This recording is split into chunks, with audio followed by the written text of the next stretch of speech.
Then all the Israelites from Dan to Beersheba and from the land of Gilead came out, and the congregation assembled as one man before the Lord at Mizpah. The leaders of all the people and all the tribes of Israel presented themselves in the assembly of God's people, 400,000 men on foot, armed with swords. Meanwhile, the Benjamites heard that the Israelites had gone up to Mizpah, and the Israelites asked, "Tell us, how did this wicked thing happen?" So the Levite, the husband of the murdered woman, answered, "I and my concubine came to Gibeah in Benjamin to spend the night. And during the night the men of Gibeah rose up against me and surrounded the house. They intended to kill me, but they abused my concubine, and she died. Then I took my concubine, cut her into pieces, and sent her throughout the land of Israel's inheritance, because they had committed a lewd and disgraceful act in Israel. Behold, all you Israelites, give your advice and verdict here and now." Then all the people stood as one man and said, "Not one of us will return to his tent or to his house. Now this is what we will do to Gibeah. We will go against it as the lot dictates.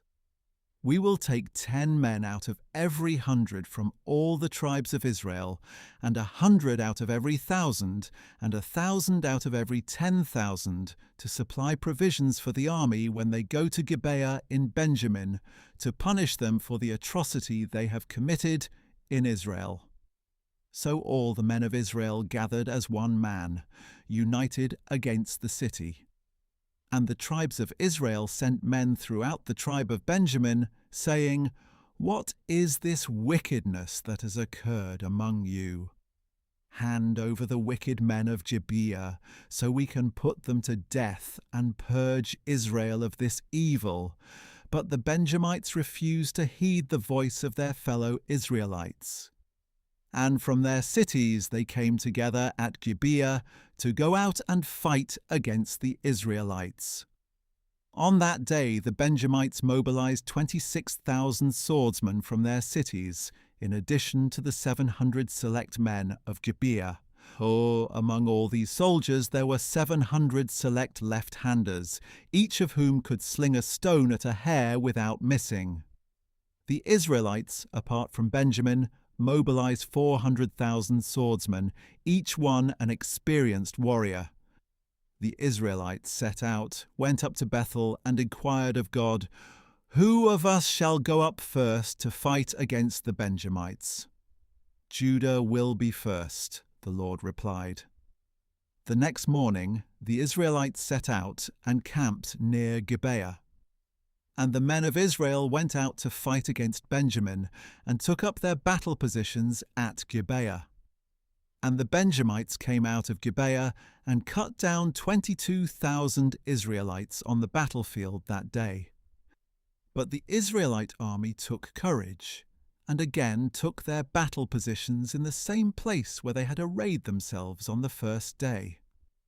They went up and wept before the Lord until evening, inquiring of him, "Should we again draw near for battle against our brothers, the Benjamites?" And the Lord answered, "Go up against them." On the second day the Israelites advanced against the Benjamites.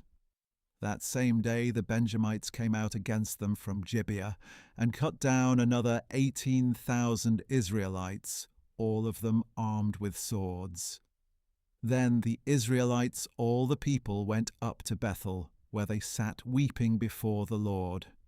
That day they fasted until evening and presented burnt offerings and peace offerings to the Lord. And the Israelites inquired of the Lord.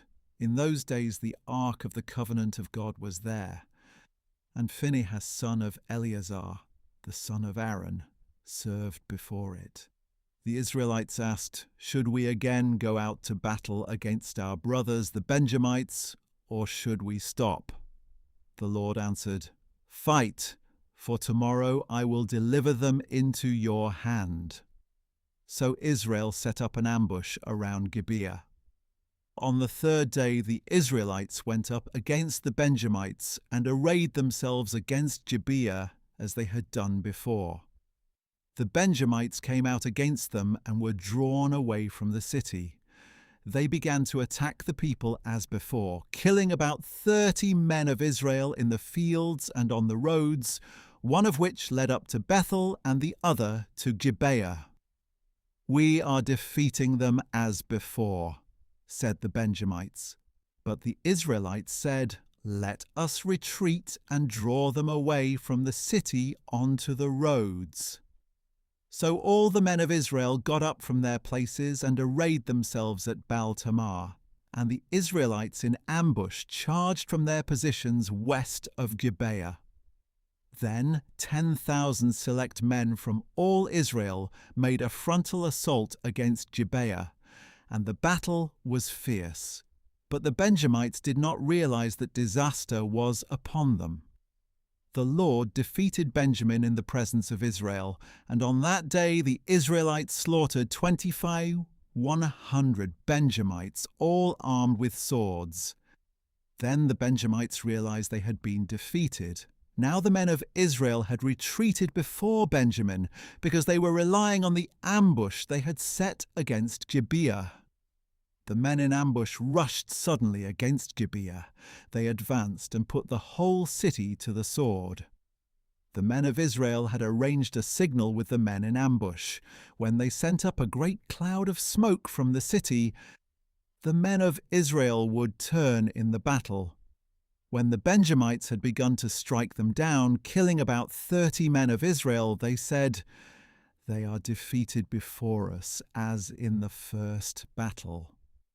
But when the column of smoke began to go up from the city, the Benjamites looked behind them and saw the whole city going up in smoke. Then the men of Israel turned back on them, and the men of Benjamin were terrified when they realized that disaster had come upon them. So they fled before the men of Israel toward the wilderness, but the battle overtook them, and the men coming out of the cities struck them down there. They surrounded the Benjamites, pursued them, and easily overtook them in the vicinity of Gibeah on the east. And 18,000 Benjamites fell, all men of valor.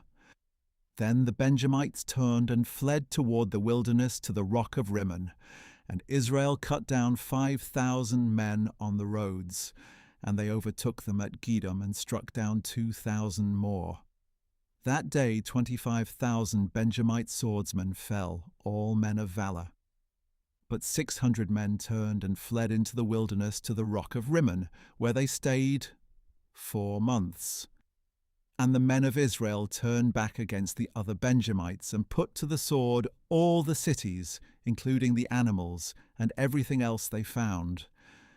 And they burned down all the cities in their path.